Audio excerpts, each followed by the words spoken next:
And we are live. Welcome to DFI MMA All Access Podcast. I'm joined by Ryan, my co host, and I'm Dave. We're here to break down UFC Apex 4 Brunson versus Shahbazyan. First fight we're going to discuss is Gutierrez versus Durden. Gutierrez is 9,200 on DraftKings. Durden is 77,000 on DraftKings. Um, Brian, start off. What do you think about this fight? Um, so I do have a soft spot in my heart for Gutierrez from his last fight that he had. I actually ended up picking his prop to win by KO TKO at plus 1,000 and ended up hitting it. So I do have a soft spot for Gutierrez. I don't think this is as good of a matchup as his last fight was for him. I think that he is a little bit overpriced, coming off a fight that he looked very good, but he was fighting a boxer in that fight that, isn't able to defend the kicks at all, and he just picked his legs apart and finished by basically kicking him in the leg over and over again. I think that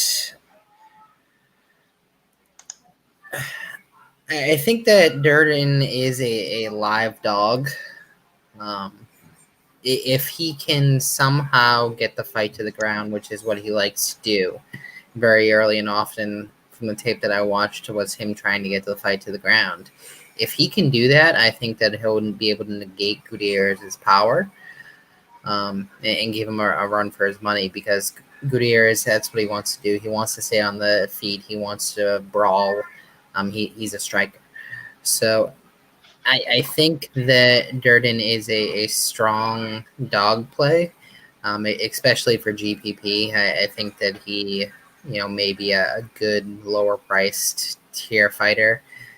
The thing is, though, on this card, and we'll get on that to it later, I don't know how many low priced underdogs you really have to go for on this card, with the higher price guys not really being too amazing this card, in my opinion. So I'm kind of tossing up on this fight. I could go either way.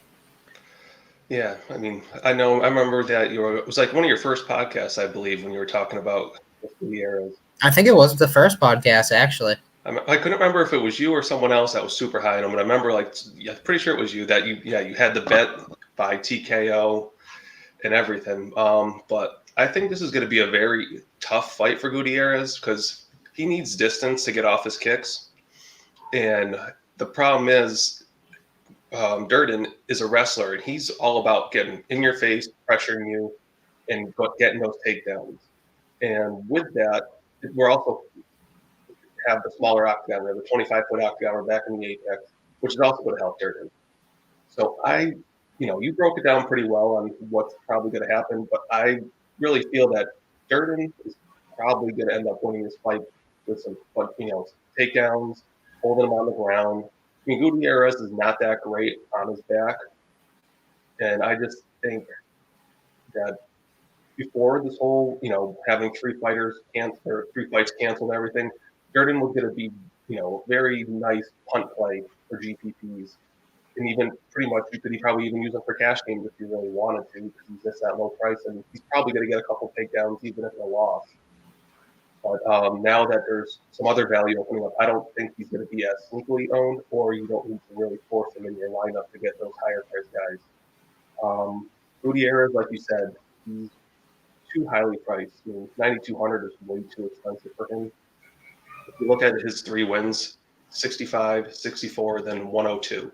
And the 102 he got because he got that, the leg kicks, and he knocked him out in the second round.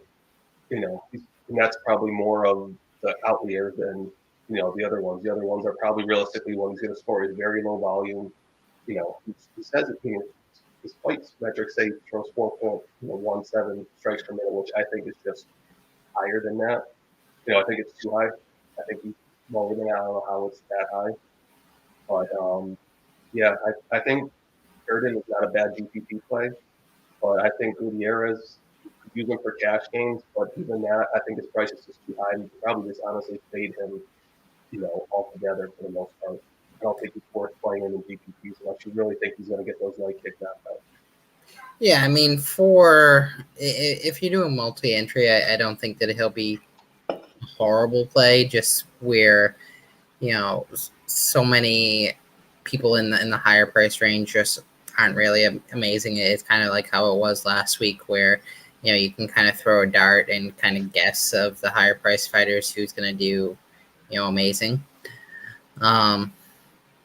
So multiple GPP, I don't mind, but single entry cash, I'd stay away from Gutierrez. And the other thing too that worries me a little bit out there, and is the competition he faces is so low. Most of the guys are barely UFC caliber, or not UFC caliber, but very low regional fighters.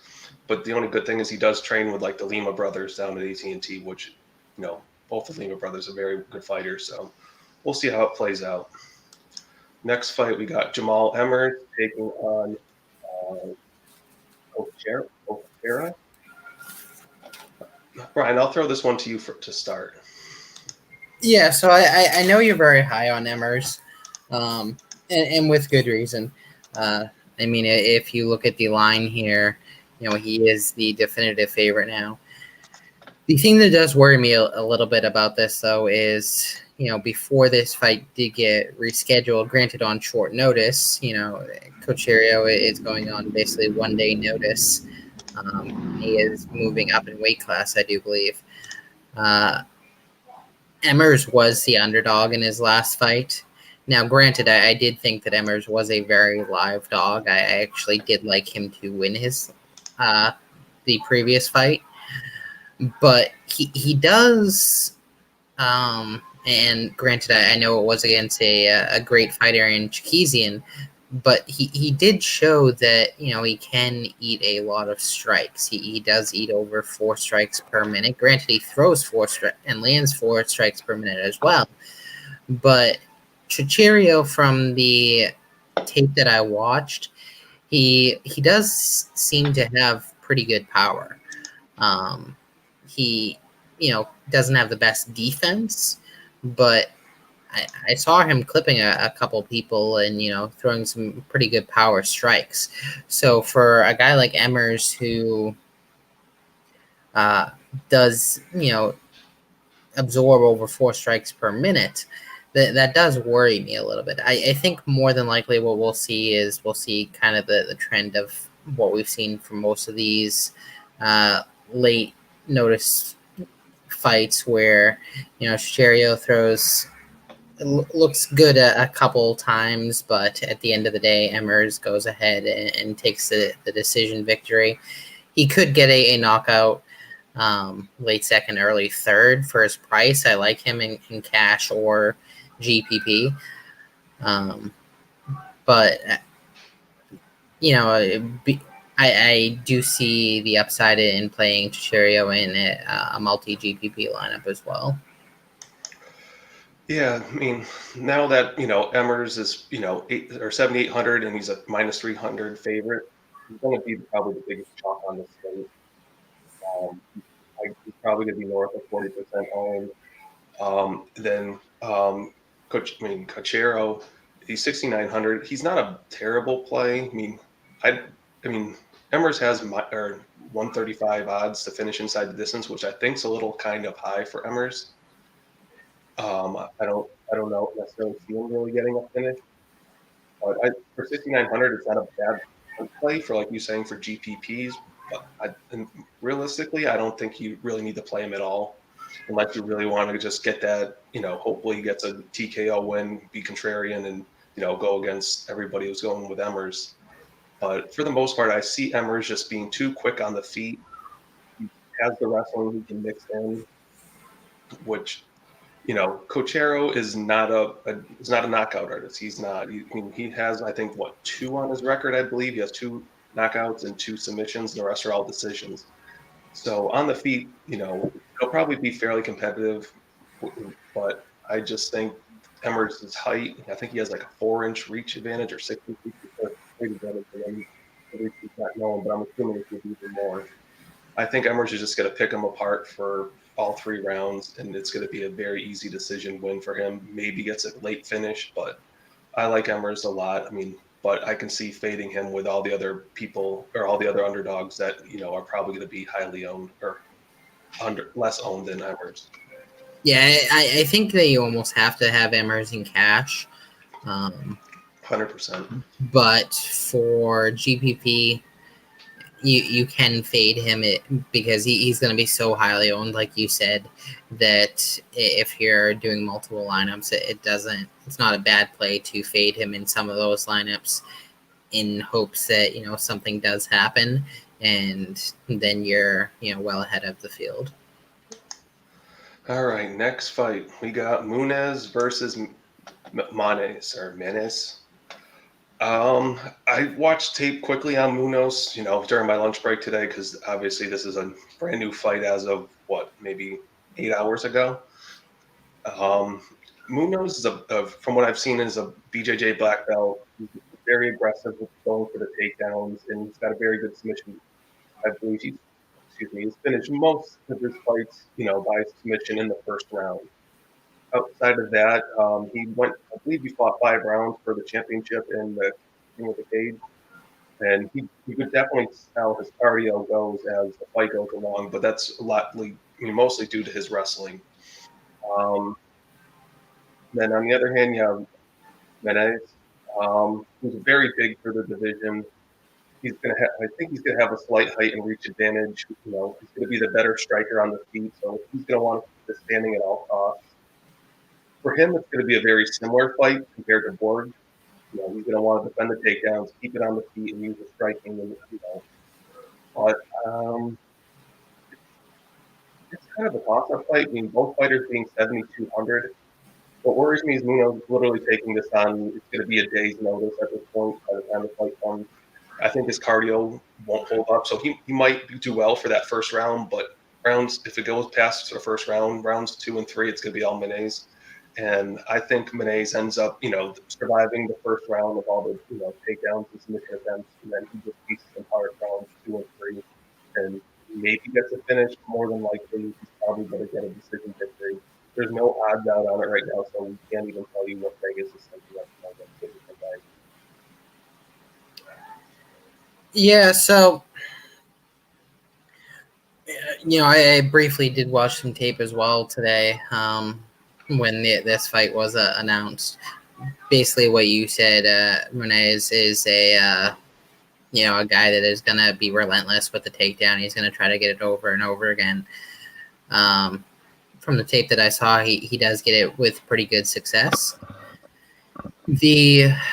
I know you were pretty high on Borg before this, before Borg dropped out of the fight again. Shocker. But honestly, I was tossed up on that fight just because watching on the tape on Maness, he doesn't seem to get taken down very often. Now, granted, I didn't watch a whole lot of tape on him, maybe just a couple fights, but from what I saw, I didn't see him getting taken down very often, and when he did, he jumped right back up. He does have the better striking game, I do believe, because I did not really see Munoz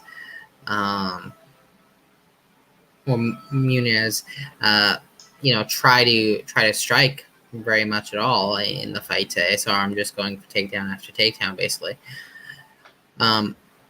I do think for cash that Munoz is probably the better play just due to the takedowns. I do think he'll be able to get a couple of them probably. From the tape that I saw, this guy is just a non-stop. He's going to keep going for it until he gets it type of guy. So I do like him in cash at 7,200. I don't really like either of these fighters in GPP. Maybe Maness a tiny bit. But I think that this could be a very close, maybe semi-low scoring fight. Honestly, I don't think either of them are probably going to get the finish. So I mean, it's kind of a toss-up fight for me, honestly, I think. Yeah, I mean, I feel like for cash, you probably want to have one of these two fighters in your lineups because I mean, the winner is at 7,200, so it's a matter of really picking which fighter it is. So it's not, I mean, for 7,200 to have, someone who's going to finish with probably 70, 80 points, even if they lose, it's not going to really hurt your score either. So it's not a bad play, I think, for cash to have either of them. I think Maness is probably the better for cash in straight out pick just because he's been preparing for this fight. He has the cardio to go all three. Where Munoz, he's a little, I just worry about his cardio. Not showing what his camp is like and everything like that. But Munoz is definitely a very good GPP play. You think, if he can get that first round, he normally does in most of his fight. But yeah, it's going to be a good. I think it's going to be a semi-entertaining fight to watch. All right. Next fight on the card, we have Herman versus Meerschaert. Brian, what do you think about this one? Let's see. My notes were out of order. 1 second here.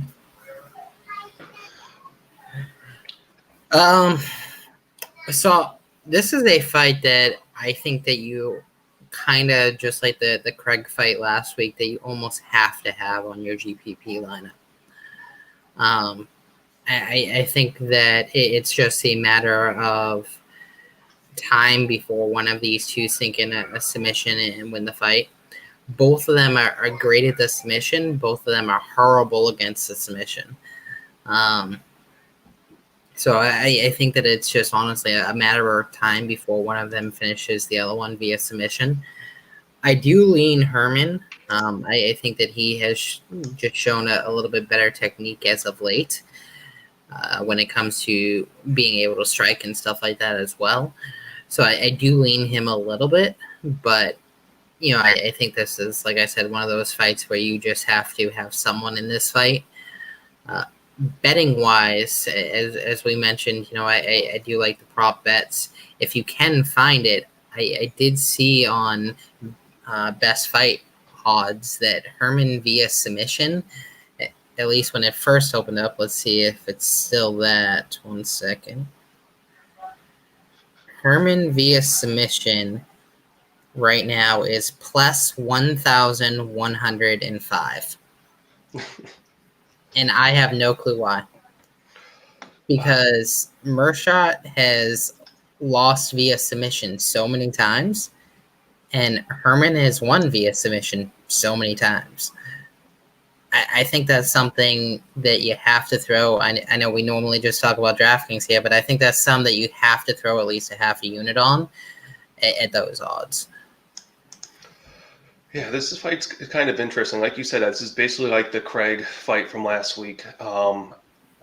Herman, he's a normal 205er, where Meerschaert's moving up from 185 to 205. So, we don't know how Meerschaert's gas tank's going to hold up, how he can take a punch at 205.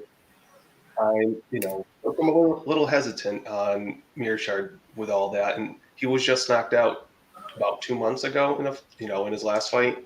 So I'm a little worried that he's coming back a little too quickly. He's a very good grappler, but the problem is he's not very good with his takedowns. And Herman doesn't have bad defense by any means. He defends. Of course, I thought, but 59%, but it seems like it's better. But I'm leaning Herman due to his striking power and with Meerschaert being knocked out in his last fight. But both fighters are hard to trust, like Craig and Antigulov last week. Neither throw with high volume. They both throw a little over 3. They both absorb about 3, so it's basically a 1-to-1 ratio. Yeah, just give me Herman and GPPs. You can also, but feel free to mix in Meerschaert as well. But yeah, this is a fight you want. Pick one side or another. I've slightly lean Herman, but I'm not very confident in either way. Yeah, absolutely. All right. Next fight we got Frankie Saenz versus Jonathan Martinez. What do you think about this one, Ryan? Are we 100% sure that this fight is actually happening? As of right before we signed on, I checked and it was still on. Okay. So, assuming that this fight is still on, I like Martinez in this fight. Both Martinez and Saenz throw and win roughly about the same amount of fights. The same amount of strikes. The reason that I do lean Martinez is Saenz has been finished by knockout 3 times, so he has shown in the past that he doesn't have the best chin. Martinez does have pretty good striking, so I wouldn't be shocked if he did finish Saenz in this fight. So for 8,600, I do like Martinez a lot in this fight. I think that he's someone that you can put as a mainstay in most of your lineups and feel pretty confident about it. The only thing that worries me, like I agree with your assessment 100%. The only thing that worries me about Martinez is his takedown defense. He only defends takedowns at 33%. And Frankie Saenz is a good wrestler. He's a former college wrestler. He almost averages 2 takedowns for 15 minutes. And he's faced pretty tough row guys that, so he hasn't been able to show off. He's wrestling at all times. He's faced he's faced Eddie Wineland, who's got good defense. Chad Mendez, he's faced a lot of guys with obviously better MMA wrestling than him. So but when he gets his chance to show it off, he does very well, and that's what worries me a little bit with, Saenz facing Martinez. That Martinez just can't defend him.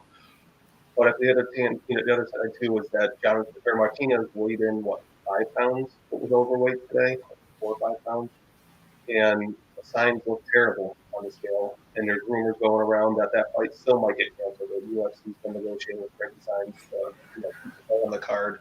I'm assuming it's related to television purposes to keep 10 fights still, because if it goes down to 9, the slate will become ridiculous. It's going to be so many ties. But like you said, I preferred Jonathan Martinez, but you can put him in cash, put him in PPP. I think I'd have him in PPP right now, but I think but Frankie Saenz, I don't mind him as a sneaky GPP play if he can work those takedowns and he can grind it out. I wouldn't put him as a single entry GPP play, but you can definitely throw him in for multi-entry and hope he put in a bunch of takedowns, get some advances, and keep on going. Yeah, I think that this is one of those slates where if you're doing multiple lineups, you almost have to go a little bit balls to the wall crazy on one lineup and pick a lot of dogs, because I do think that this will be one of those cards where you very well could see a tie with 20 people in first place, honestly, unfortunately, just with how few fights there are.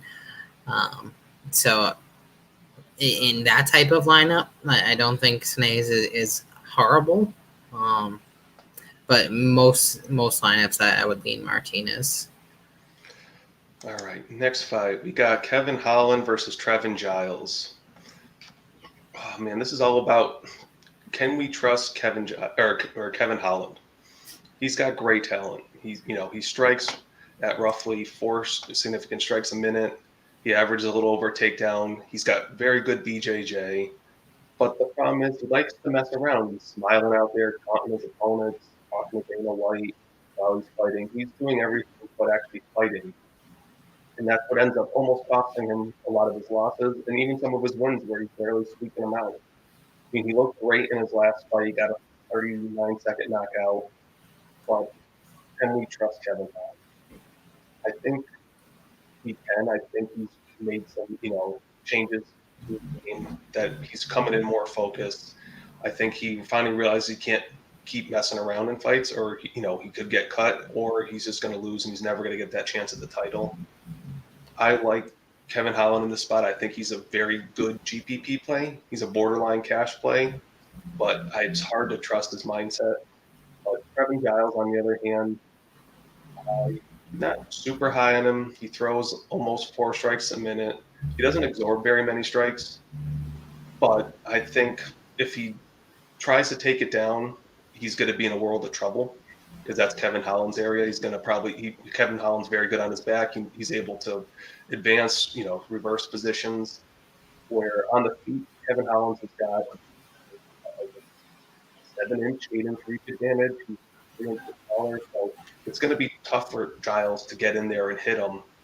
So I like Holland a lot. I think he's kind of a sneaky play if you want to go a little overweight in for GPP on this slate. Because when he does win, he ends up scoring well a lot of the time, especially if he gets the finish. Yeah, you ask, the major question, can we trust Kevin Holland? And that is a scary question to ask because as he has shown in the past, he's not the most trustworthy fighter. I think, honestly, we can easily trust him in this fight, though. Neither fighters really absorb many strikes. Both of them absorb a little under 3 strikes per minute. But Holland throws and lands over 5 strikes per minute. On top of that, like you mentioned, if the fight does get to the ground, Giles is absolutely screwed. He has shown in the past that he is not very good at all against the submission. And Holland has been known to be able to sink in the submission and end the fight time and time again. So I do think that we absolutely can trust Holland in this fight. I think that at worst, he is going to get you a decision victory, 80 to 90 point range with the signature strikes and all that stuff. But I would not be shocked at all if he finished this fight either via KO or submission. So yeah, I think he is a pretty trustworthy fighter, and at 8,900, he's in my top 3 plays this slate, I'd say. Yeah, I mean, he's going to be because he's in that range where you're going to have to go with Edmund Shahbazyan, Luque, and I think out of those 3, he's probably going to be the least owned out of the 3. Agree. But I think he's got just as high as upside as any of the 3. And so I think it's a nice, if you want to go overweight on someone in GPP and could get yourself ahead, I think he's not a bad play to go this week for doing that. Yeah, I agree. I think him, and we'll talk about her, she's coming up soon, Joanne Calderwood is in that same boat. Yeah. But we'll go in a second. Next fight on the card, we got Bobby Green versus Lando Vannata. I'll let you take this one, Ryan.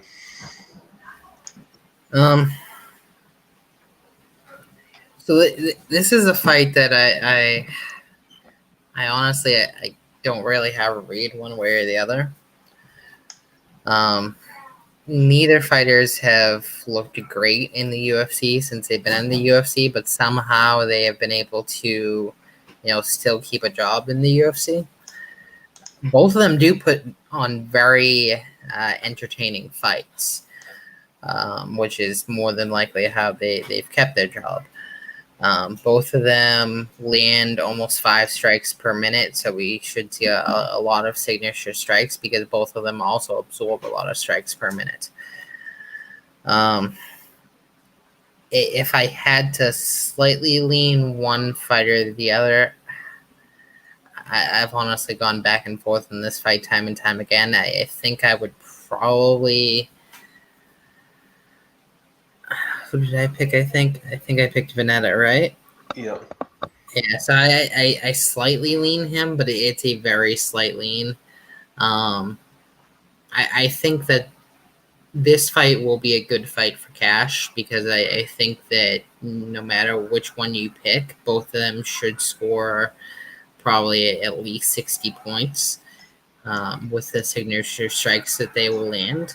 So I think that this is a very safe fight for cash. You can go either way. But I don't really have a lean of exactly which way I think it's going to go and who's going to win. Yeah, this is like a very interesting fight, like you were saying. These guys have faced each other previously, and it went to a draw. Mainly, it went to a draw because of an illegal strike. And a point was deducted. I, for cash, honestly, I mean, usually you always, if you're going to stack a fight for cash, usually it wants to be the 5 round main event 90% of the time. This honestly might be a fight you could stack in cash this week. Last time they fought, Vannata scored, I think it was like, let me pull it up I right think it was now. like 70 or 80. He scored 85 points in a decision. And I believe Green scored, I think it was close to 60 points in a Yeah, I think decision. it was like 50 or 60 when I was looking. So that's 120 points in the decision for both fighters combined, which is not bad. Being the both mid-range fighter, mid-price guys. So if you want to stack this week, this would be the fight to do it. I don't know if it's necessary for cash, but if you're just looking for that safe fight, safe chance of, you're picking one winner where the loser is still going to score high volume, this would be the fight to do it. I just think Lando, is going to have just a little bit of an edge with with the quickness and this ability to get some takedowns. And I don't know. I don't see either fighter getting a finish. If you look at Bobby Green, I think his last 7 or 8 fights in a row have gone to decision. Yeah, almost all their fights go to And decision, both of them, honestly. yeah, so honestly, I don't see for GPP. You could. Yeah. I would. I'm still slightly leaning Vannata, but I would say both are better cash plays, but you can also use them for GPP because I feel like if they win at 8,200, they're probably to score 90 plus points, and you can definitely be on the optimal lineup this week with that amount of points. Next fight, probably going to be the most entertaining fight of the night, I think. You got Vicente Luque versus Brown. Whew. When does Vicente Luque not put on an exciting fight lately? This Absolutely. guy, but that's part of his biggest problem is he's won, I think, 3 out of his last 5 fights, he's won fight of the night, which generally means you're in a close fight. And what just seems for him to have happened, he ends up squeaking out these last minute, knockouts. He did that against Nico Price in his last fight. He got, doctor stoppage, and Brian Barberena, he was losing that fight late into the third, and he got the KO late. So it's one of those things where if Brown can stay outside and use his reach advantage, it's going to be tough for Luque to get in close and knock him out. It could be interesting, and it could be another fight of the night, potential. But I think with the smaller 25-foot octagon, Luque will be able to get inside and land his strikes. And I think Luque can end up knocking him out at some point. I don't know if he'll be the first, second, or third, because you never know with Luque. But I think he's a great play for GPPs, and if it does, I didn't want to say, but if it does go to the mat, Luque's way more, experienced and way better technically on the ground than Randy Brown. I think, Luque is definitely a good single entry GPP play. But Randy Brown, if he can keep it standing and use his range, and wins. It's not a bad cash play, but honestly, I think you could probably fade him for the most part. But it would be just a multi-entry GPP play. I don't know if I'll have too many lineups with Brown in it at all. Yeah, Vicente Luque is one of my favorite plays of this slate. He's probably my number 2 play behind our must-have, who we'll talk about later. But yeah, no, he is one of my favorite plays this slate by far, and honestly, probably my favorite bet of this slate as well. Is Luque. The guy throws and lands over 6 strikes per minute. He's shown in the past that he's able to finish as well. For his price at 8,800, I think that he is a guy that you almost have to have in your GPP or cash lineup. I think that at the very worst, he's going to get you a high-scoring decision victory. And I would not at all be shocked if he does finish him late second, early third. Brown has never been finished, but I do think that Luque can finish him. I think that he is a far better striker than what Brown has faced recently. And so I do think that Luque can finish him. So I like Luque a lot. That's the one thing that scares me a little bit with Luque is he absorbs almost 6 strikes per minute. He It's does. almost a 1-to-1 ratio.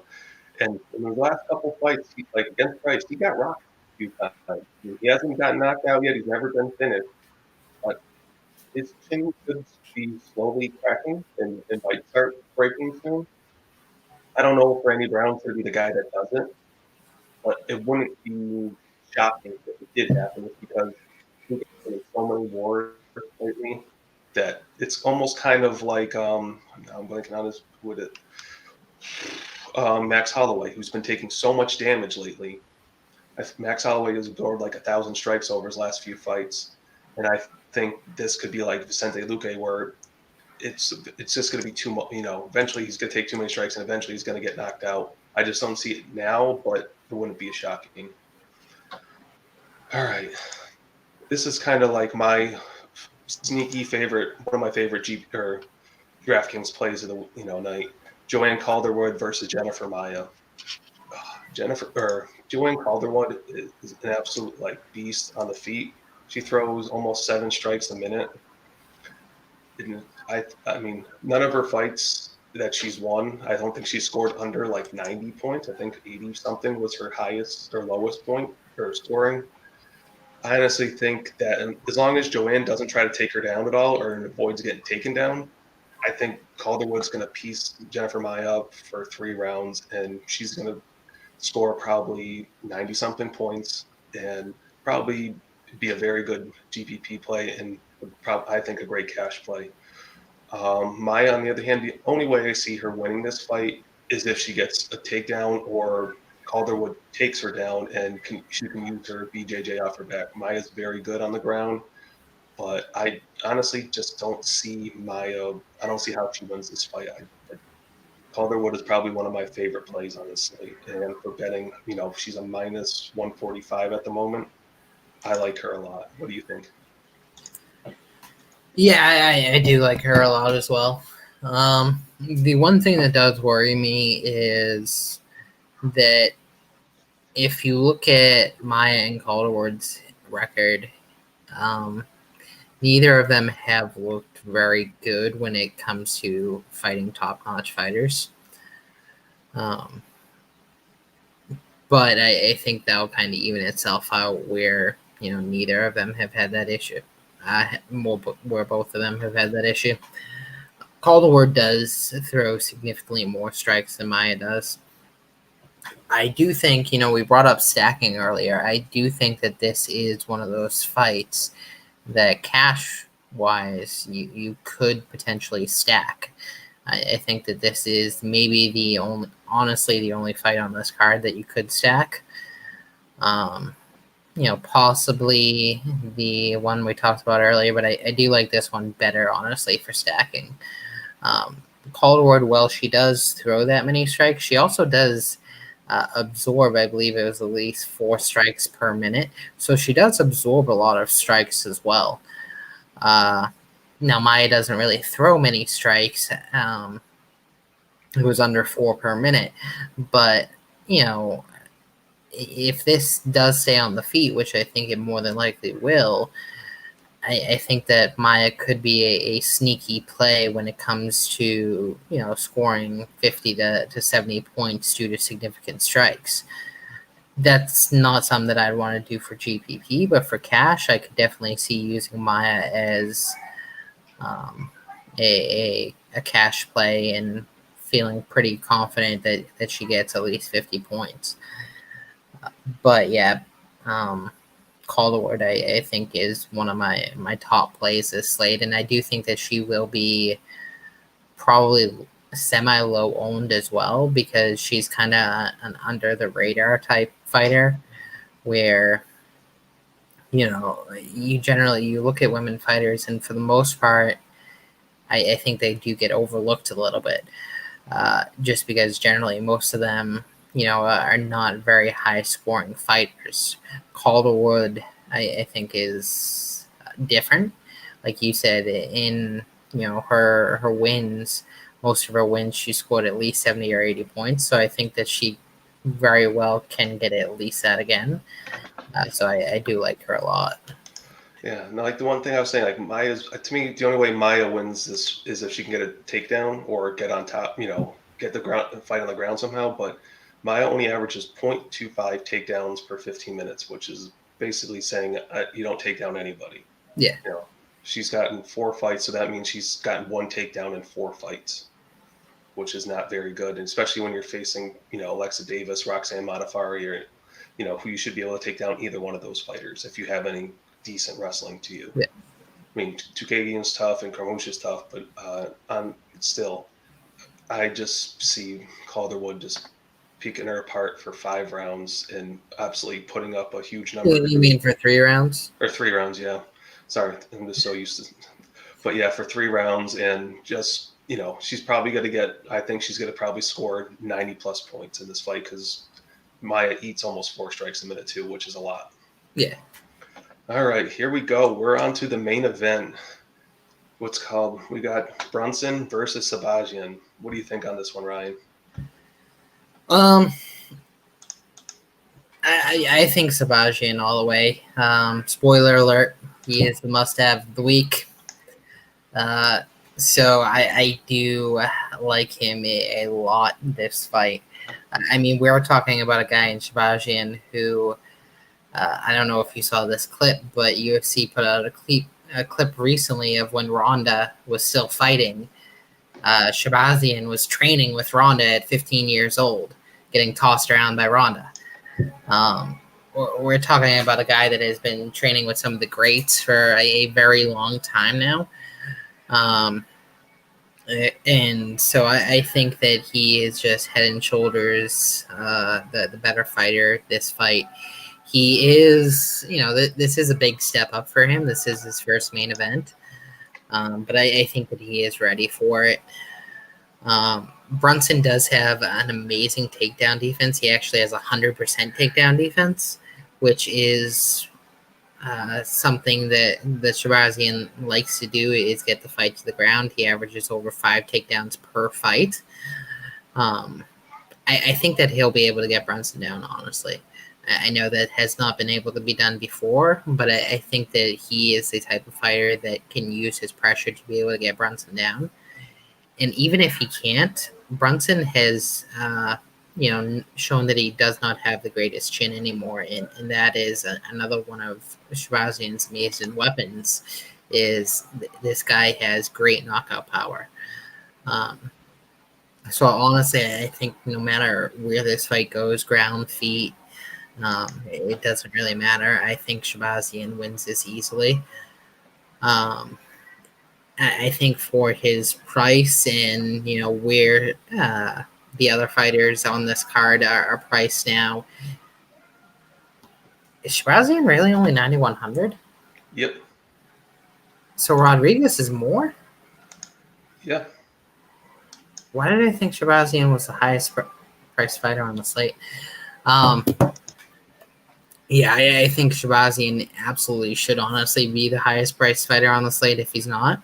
I honestly thought he was when I looked earlier. But yeah, no, I think that this is a walk for him, honestly. Honestly, this is going to be. I don't see this fight going to the ground at all. I don't think Brunson's got very good takedown defense, and the only person who I could see getting a takedown would be Brunson. Possibly, he does average almost 3 takedowns per fight, but Shahbazyan does defend him at 75%. But I honestly think this is going to be stand up for however long it does last. Brunson has been knocked out in the majority of all of his losses. He's lost 7 times, and I believe he's been knocked out 5 out of the 7 times. And most of them, when he has happened, he's gotten kicked in the head. and that's how he's either been knocked out or what leads to a knockout. He's been very susceptible. Robert Whitaker got him. Jacare Souza got him, and Israel Adesanya got him. And if you've looked at Edmund Shahbazyan, he does throw head kicks. And with the smaller octagon, I think Brunson's not going to be able to use his in and out, get a runaway style that he's been using lately against Ian Heinisch and Theodoro.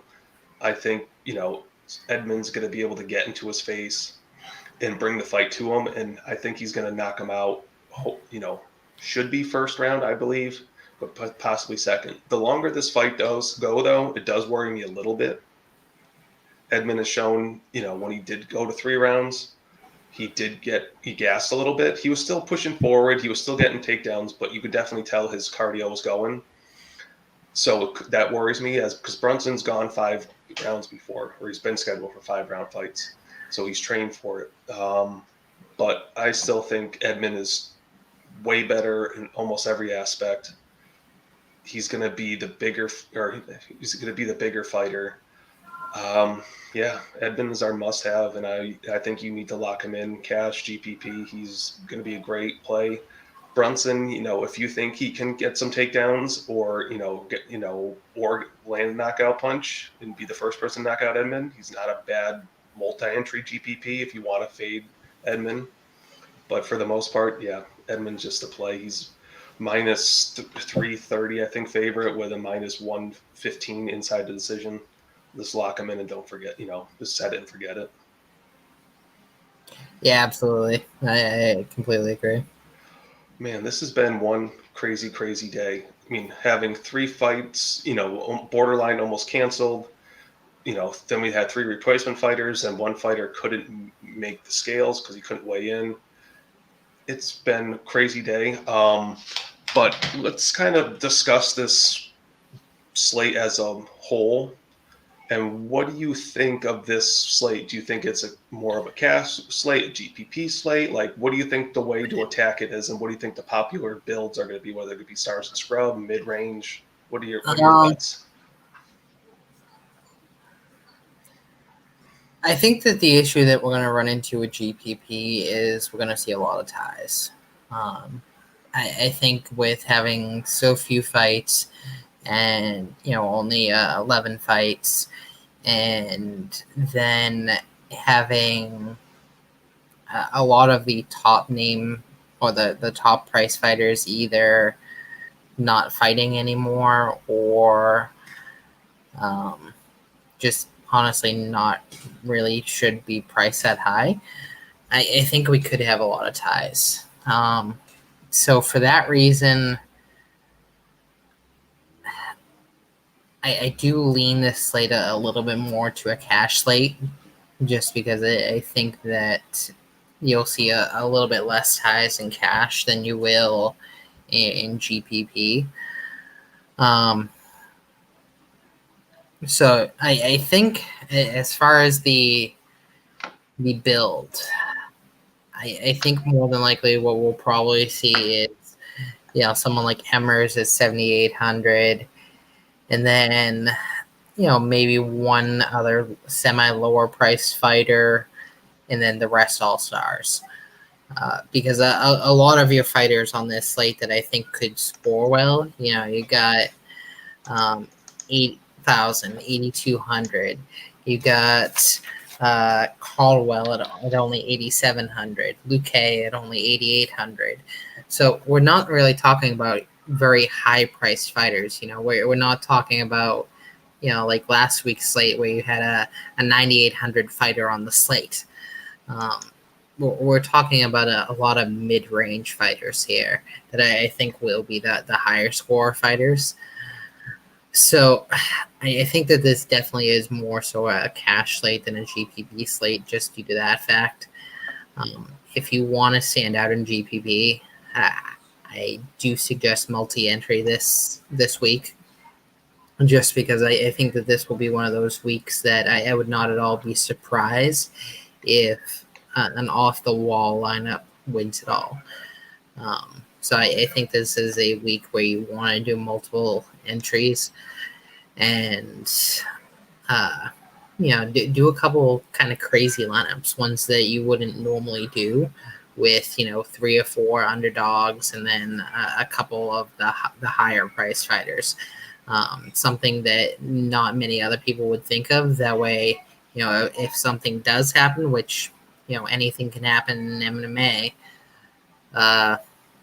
you're on top of those leaderboards. Yeah, this is only having 10 fights on this card definitely hurts. I mean, even having 11 is not the greatest, with a lot of ties, but definitely having 10 definitely makes it much harder for you to have a very unique lineup. Going into this before the fights got canceled or changed, I thought it was going to be very stars and scrubs approach, with people getting Shahbazyan, probably Ray Borg and Luque, and then trying to punt down a little bit, going down to a Durden or someone along those lines and building that way for GPPs. But now that there's so much value that's opened up with, 2 guys facing each other who are 7,200, and you have Emmers who's 7,800 facing a guy that's 6,900. Like, there's just so much value that's opened up everywhere. I don't think there's going to be a stars and scrubs approach. I don't think there's going to be a mid-range approach to this fight. I think it's going to be very spread on the type of builds. And I think, honestly, like you were kind of saying at the end, if you want to be unique in a certain degree, you're going to want to have probably 3 underdogs, maybe even 4 underdogs. Have an Edmund, have a Luque, then go, Emmers, then two or 3 other, very cheap guys, or somewhere, under $8,000, or target, some of the guys like Chris Gutierrez, who probably should win, doesn't generally score high, but what if he gets his knockout? He's probably going to be very low owned. Yeah, it's a tough slate. We're kind of thinking this a lot. I mean, we did all our tape study, but obviously a lot of that changed today in our thought process. So we're kind of actually thinking this out as we're talking right now, or at least I am for a lot of it. Yeah. But it's a very, very, going into, like, told Ryan before the start, like, going into this before all the fights got changed, I had a very clear path on where I thought build should go and where we should go towards. But then all this value opened up, and now it's changing everything and who we should target. And it's a very wide open, slate. I think, Ryan thinks it is a very good cash card because there's plenty of chances to stack. There's plenty of value, and you can get those higher price guys. But I also think it is a very good GPP card as well, because there's so many different ways you can build. And I think even though there is only 10 fights, I do think there is possibility to have some unique lineups, especially if you're multi-entering, where you can throw in, like I said, those 3 or 4 underdogs, or leave a bunch of salary on the table. So, it's a very, very unique slate. I don't think we've had a kind of a slate like this in a while, where we've had this much value open up. Usually we get like one, fighter that, drops off with a replacement. So that guy's automatically the lock, like Giga. What was it, a couple fights ago that came in? He was like $7,200. Yeah. Like, he was an automatic lock that fight. But this time now you've got, 2 fighters who are stepping in, and one of them's a very good GPP play. So there's just so much value that's opened up. It's just going to be very, very unique. I think ownership, you're going to see Edmund and Emmers and probably Luque be the highest 3 owned fighters. And after that, I feel like it's going to be semi spread out for the most part, besides a few. Anything else you want to add, Ryan? I mean, not much that I can think of, honestly. We're still looking for a name for this podcast. We had one person in the war room, give us some suggestions. One of them's, I don't mind, but I want to get some more input. So again, if you're listening to this podcast, either comment below when you see it in YouTube, or, comment in the war room, or DM us on Twitter, where our DMs are always wide open. So we'll always, answer your questions. War room should be up. All the header and all the write-ups will definitely be up by, I would say, 10 a.m. on East Coast time tomorrow, if not earlier, but should have it done by then. And, hopefully we all see green screens tomorrow. Again, make sure you're following us on Twitter. Make sure you're following us at DFI. And that one fight we talked about earlier with Jonathan Martinez and Frankie Saenz, there is still rumors that fight could be canceled. if it does get canceled for any reasons, make sure you're in the war room to find out and pay attention. Make sure you have your notifications on for the app because we will send the notification out saying this fight's canceled. Get them out of your lineup. Absolutely. Yeah, no, I mean, this podcast, like you said, this is something that we're adding on to try to help you guys out a little bit more, give you some more information. So certainly, please do listen to it. It makes it worth us doing this if you guys are listening to it, and give us your input if there's things that you want to hear, things that you want to see, certain ways that you want us to do things. If you want us to also, start mentioning some bets and stuff like that instead of just DraftKings, we can kind of make this how you guys want it to be. So give us your input. Let us know what you're looking for. You're paying for this content, so you may as well be getting the content that you guys are most looking for. And especially for the people who are read-only users who can't comment in our war rooms, you can comment on this YouTube video in YouTube. Yeah. So, if you have either questions or if you have suggestions, anything, you can feel free to write them in the comments for this YouTube video. I'll respond, or if Ryan sees them, he'll respond. Yeah, or send us a DM on Twitter or anything like that. We have our Twitter handles right up there on the screen. So, absolutely send us a DM on there. And, me and Dave are always looking at our phones throughout the day. Fight night and fight day to answer any questions you guys have. We try to get them answered as quick as we possibly can. Yeah, and also make sure right now this podcast and the last one roughly went about an hour. Obviously, that's longer than maybe some want to listen to, especially if you're not huge in MMA and you're just going to the war rooms literally for picks. If you think we should do this video other ways, where it's just give us 3 breakdowns on fights, or just more, any suggestions on what, if you just want quick hits on certain things, or you just want us to alternate certain fighters, or whatever suggestions you have, please write them in the war room. Please write them in here. Write them wherever. We just want to help you guys the best way we can and make this, videos worth, as Ryan said, worth doing, instead of just, doing it and no one's looking at it. We want to make sure it's getting used. So with that, Dave and Ryan are signing out. Get that money, guys.